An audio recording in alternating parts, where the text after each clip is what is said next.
Hey audio folks, I finally found a reason to feature a scatter instrument in FMOD for a project. So 2 weeks ago was Global Game Jam and I worked with a programmer and designer, Ed Liu. He does super good work, you should check him out. But we put together a game exploring anxiety. For this video, I'll be going into my implementation for that game, why I chose to feature a scatter instrument for it, specifically for the ambience for it. I'll be going over some of the quirks and behaviors of scatter instruments, and we'll be talking about why you might want to or might not want to use them for your projects. So hopping over to FMOD, I have this ambience here. It's got some room tone and air loop, and then it's got this event reference to this anxiety track here, which is where I've got my scatter instrument located. It also uses this intensity parameter, which we were passing in a float value between 0 and 2 to indicate the relative kind of anxiety intensity of the current state of the game. This is a global variable, and it's used to control a number of things throughout the project. Some of the things it's controlling are the spawn rate of the scatter instrument, as well as the volume for the track itself. And then if we go into the mixer, we have this reverb that we're passing the instrument through, as well as a bunch of the other events in the project. This reverb is kind of simulating initially just the room sound, but as the intensity builds, we start adding in more of a delay and a flanger, as well as a little bit of distortion. And then we start tuning a bunch of the parameters on the reverb and each of those to kind of make it feel a little more chaotic and hectic and a little less real. And just to keep everything in check, at the end, we're adding a little bit of negative automation to our volume, and we have a compressor as well to make sure things don't get too out of hand. Moving back to our ambience, I'll play this really quick, and as it runs through, I'll start slowly increasing the intensity just to kind of give you a sample of what's going on here.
So that's the summary of what we've got going on for our ambience. And all of those tension sounds that are being panned around and are kind of distant, or in some cases really present, are from this anxiety track and are in the scatter instrument here. But before we really dig into that, what are scatter instruments and what are they good for?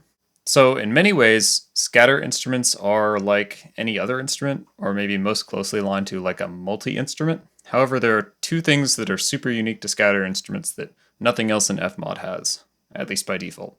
And the first is polyphony. A scatter instrument is not forced to only play one sound at a time. You can have it play one sound, or in this case, upwards of 32, if I was to max the polyphony count out completely, but in our case 16. And secondarily, scatter instruments have a property for distance randomization, specifically a minimum and a maximum scatter distance.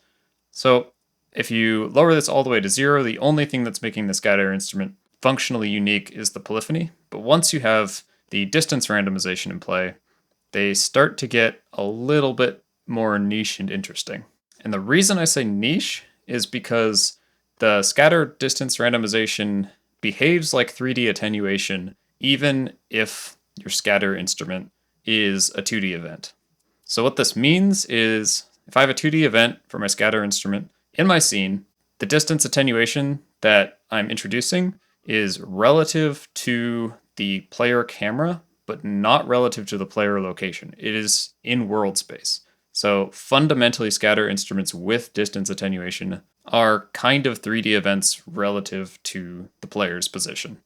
So as the player rotates, the positions of the sounds that are triggering will maintain a static world position. So you'll hear the rotation actively, meaning they're not so great for doing non-worldized kind of ambiances. For that, you'd have to essentially take the scatter distance attenuation out of the equation and apply your attenuation more manually.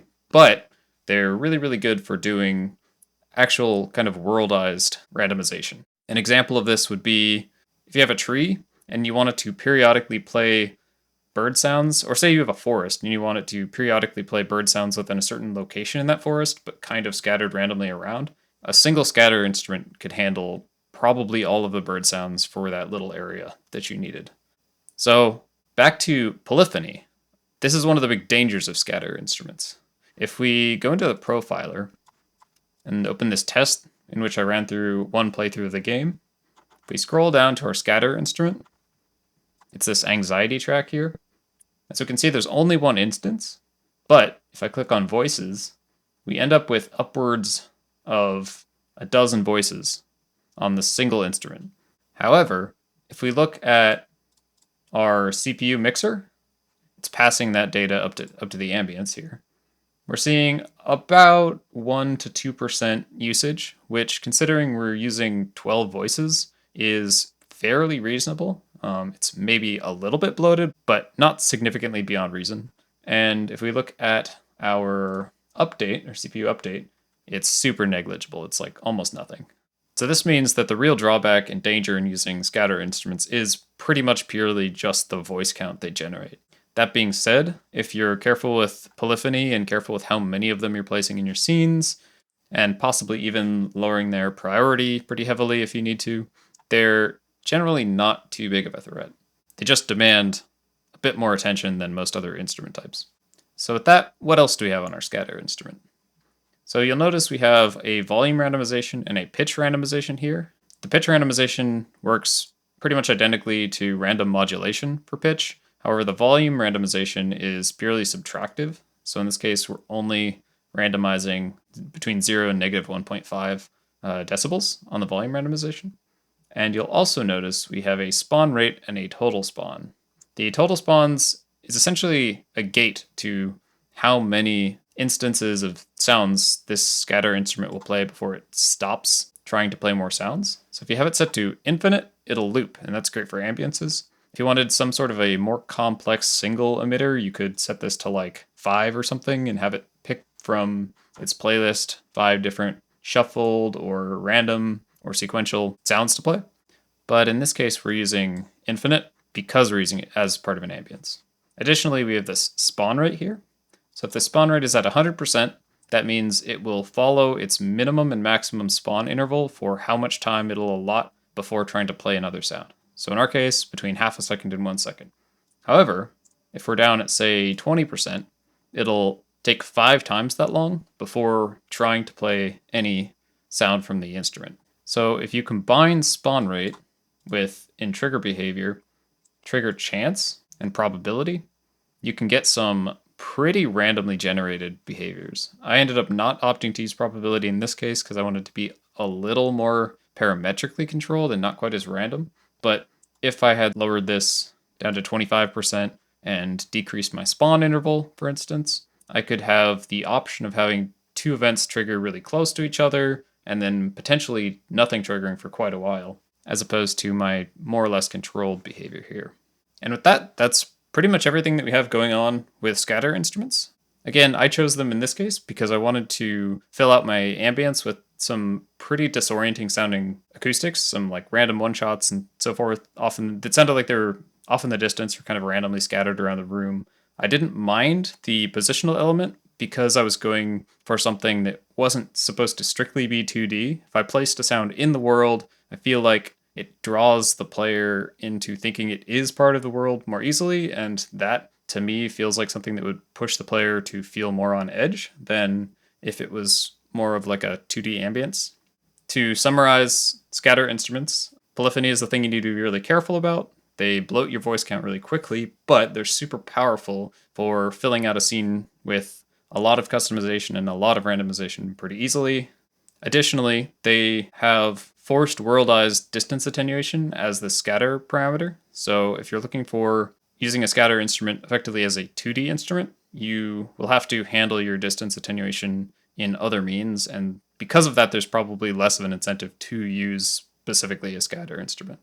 Cool. And that's pretty much all I've got for you today on scatter instruments. I hope this helps clear the air if you had any questions about what they are useful for, and I hope some of you find some cool uses for these. Again, they're super powerful. They're a little bit dangerous, mostly on voice count, but they can net some pretty cool effects on their own and are really, really useful for filling out a scene. If you have any further questions on them, or anything else that's FMOD or Unity related, feel free to reach out to me on social media. If there's anything you'd love a tutorial on specifically, please feel free to reach out to me with that as well. And until next time, hope you're all having a great week.